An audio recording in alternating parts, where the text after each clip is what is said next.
नमस्कार दोस्तों। भारतीय राज्य व्यवस्था और संविधान की जो सीरीज चल रही है वो इसमें ये 15वां भाग, जिसमें हम लोग भारतीय संसद के प्रश्नों को देखेंगे। तो शुरू करते हैं। केंद्र में संसदीय स्वरूप की व्यवस्था का उपबंध कौन से अनुच्छेद कहते हैं? तो जो संसदीय स्वरूप की व्यवस्था है वो अनुच्छेद 74 और 75 में है। ठीक, 74, 75 जो है संसद से संबंधित व्यवस्था कहते हैं। भारतीय संसद बनती है तो संसद जो है लोकसभा, राज्यसभा और राष्ट्रपति के द्वारा, इन तीनों को मिला के संसद की स्थापना होती है। कई जगहों पे ये प्रश्न जो है पूछा गया है। तो संसद जो है लोकसभा, राज्यसभा और राष्ट्रपति के द्वारा बनती है। कौन सा प्रावधान भारतीय संविधान के अंतर्गत संसद के सदस्यों के विशेषाधिकार तथा उन मुक्तियों को निर्धारित करता है? तो अनुच्छेद 105, भारतीय संविधान का अनुच्छेद 105 संसद के सदस्यों के विशेषाधिकार और उन मुक्तियों को निर्धारित करता है। भारतीय संसद में कितने अंग हैं? तो कुल 3 अंग, लोकसभा, राज्यसभा, राष्ट्रपति।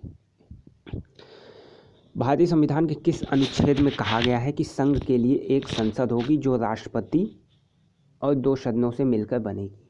अनुच्छेद 79, अनुच्छेद 79 में कहा गया है। ठीक, अनुच्छेद 79 भी संसद के गठन से संबंधित है, इसमें दोनों सदन और राष्ट्रपति होते हैं। संसद का निम्न सदन व उच्च सदन कौन होता है? तो निम्न सदन जो होता है वो लोकसभा होता है, उच्च सदन जो होता है राज्यसभा होता है। राज्यसभा को विकृत नहीं किया जा सकता। भारत की संघीय व्यवस्थापिका को किस नाम से जाना जाता है? सदन, संसद। भारतीय संसद में कितने सदन हैं? 2, लोकसभा, राज्यसभा। संसद के किस सदन को प्रतिनिधि सभा भी कहा जाता है? लोकसभा को। संसद का लोकप्रिय सदन कौन सा होता है? लोकसभा। संसद का अस्थायी सदन कौन सा होता है? राज्यसभा अस्थायी सदन होता है।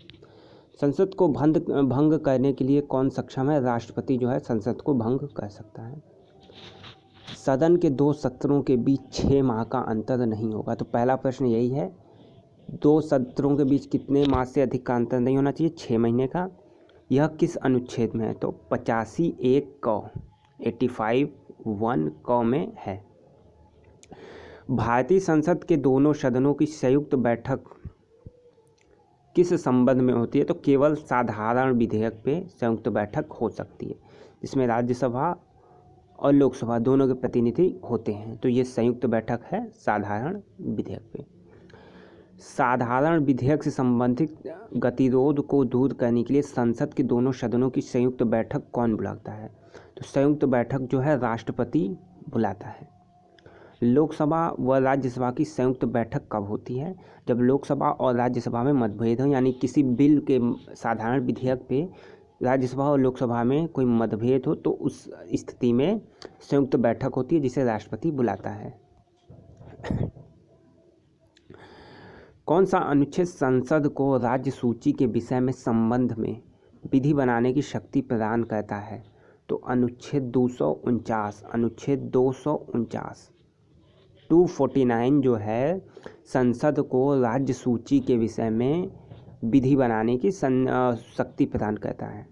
संघ सूची है, राज्य सूची है, एक समवर्ती सूची है। 3 प्रकार की सूचियां हैं। तो संघ सूची में संसद बनाता है, राज्य सूची में जो है राज्य बनाता है, और जो समवर्ती सूचियों में दोनों लोग जो है कानून बना सकते हैं। लेकिन अनुच्छेद 249 के अंतर्गत जो संघ है, यानी जो केंद्र सरकार है, वो राज्य सूची के विषय पे भी कानून बना सकती है। तो किस अनुच्छेद के तहत? 249। जब संसद के दोनों सदनों में किसी साधारण विधेयक में मतभेद हो तो इस गतिरोध को कौन सुलझाता है? तो दोनों सदनों की संयुक्त बैठक। सदन की कार्यवाही सूची में प्रथम विषय होता है तो प्रश्नकाल, जो 11 बजे से 12 बजे तक होता है, तो वो होता है प्रश्नकाल। कौन सी प्रथा संसदीय प्रणाली में भारत की देन है? तो शून्यकाल। ये इंपॉर्टेंट प्रश्न है कई जगहों पे। शून्यकाल जो है 12 से 1 के बीच होता है, 1 घंटे का शून्यकाल होता है, और ये भारत की देन है, क्योंकि 12 बजे जो है होता है, तो इसलिए अखबारों ने इसे शून्यकाल नाम दे दिया। संविधान में इसका कहीं उल्लेख भी नहीं है, ठीक, बस इसे एक नाम दे दिया गया। तो ये जो है भारत की देन है। संसद के किसी सदस्य की सदस्यता तब समाप्त समझी जाती है जब वह सदन को बिना सूचित किए अनुपस्थित रहता है 60 दिन। अगर 60 दिन बिना बताए आप सदन से अनुपस्थित हो जाते हैं तो आपकी सदस्यता जो है वो रद्द कर दी जाती है। सांसदों के वेतन का निर्धारण कौन करता है? संसद। संसद के कुल सदस्यों का कितना भाग वैधानिक चैम्बर की मीटिंग बुलाने के लिए गणपूर्ति यानी कोरम के लिए आवश्यक है? 1/10 कुल संख्या का 1/10 है होना चाहिए कोरम के लिए। ये प्रश्न भी कई बार पूछा गया है, कोरम के लिए न्यूनतम कितने सदस्य चाहिए? तो 1/10।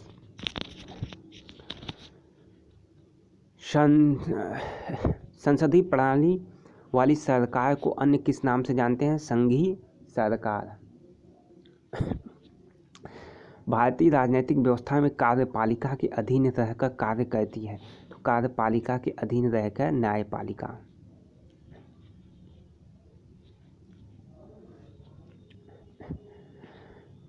भारत की पार्लियामेंट का उद्घाटन कब हुआ? संसद का उद्घाटन जो है 1927 में हुआ। ये इंपॉर्टेंट प्रश्न है। संसद का उद्घाटन 1927 में हुआ। संसद के दोनों सदनों का सत्रावसान की अध्यक्षता लोकसभा अध्यक्ष करते हैं। भारत सरकार के निर्णयानुसार संसद का एक सदस्य अपने क्षेत्र के विकास कार्यक्रमों हेतु कितनी राशि खर्च करता है? 5 करोड़ रुपए। संसद की राशि कितनी है? 5 करोड़ रुपए। भारत की संचित निधि से धन निकालने के लिए किसका अनुमोदन अनिवार्य है? तो भारत की संसद। भारत की संचित निधि से धन निकालने के लिए किसका अनुमोदन अनिवार्य है? भारत की संसद। किसी संसद सदस्य की अयोग्यता के संदर्भ में निर्णय कौन करता है? राष्ट्रपति। संसद के सदस्य की अयोग्यता के संबंध में निर्णय राष्ट्रपति करता है। भारत की संचित निधि से धन निर्गम पर किसका नियंत्रण है? संसद का। संसदीय मंत्रिमंडल का पुनर्गठन किसकी रिपोर्ट पर आधारित है? गोपाल स्वामी आयंगर। कौन सा आधिकारिक दस्तावेज भारत से संबंधित है? श्वेत पत्र। श्वेत पत्र जो है भारत से संबंधित है। तो भारतीय संसद से संबंधित जितने महत्वपूर्ण तथ्य थे आपको इस वीडियो में बता दिए गए हैं। अगले भाग में हम लोग राज्यसभा के बारे में पढ़ेंगे, फिर लोकसभा के बारे में पढ़ेंगे।